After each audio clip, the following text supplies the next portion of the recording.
స్థానిక సంస్థల ఎన్నికల్లో పోటీకి సంబంధించి తెలంగాణ ప్రభుత్వం కీలక నిర్ణయం తీసుకుంది. ఎన్నికల్లో పోటీకి 2 కంటే ఎక్కువ సంతానమున్నవారు అనర్హులన్న నిబంధనను ఎత్తివేసింది.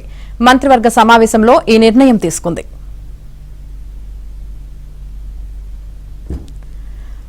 ఇక రాష్ట్రంలో ఈ వానాకాలపు సీజన్ కు సంబంధించి 80 లక్షల మెట్రిక్ టన్నుల వరి ధాన్యాన్ని సేకరించడానికి కేబినెట్ ఆమోదం తెలిపిందని మంత్రి పొంగిలేటి వెల్లడించారు.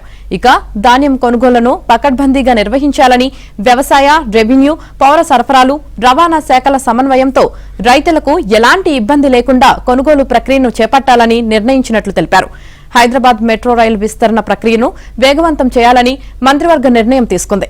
Metro part 2A, part 2B విస్తరణకు అడ్డంకిగా మారిన మొదటి దశను పీపీపీ మోడల్లో నిర్వహిస్తున్న L&T నుంచి స్వాధీనం చేసుకునే విషయమై చర్చించామని, దీని సాధ్యాసాధ్యాలపై లోతుగా అధ్యయనం చేసేందుకు ఉన్నత అధికారుల కమిటీని ఏర్పాటు చేయాలని నిర్ణయించామని పొంగిలేటి చెప్పారు.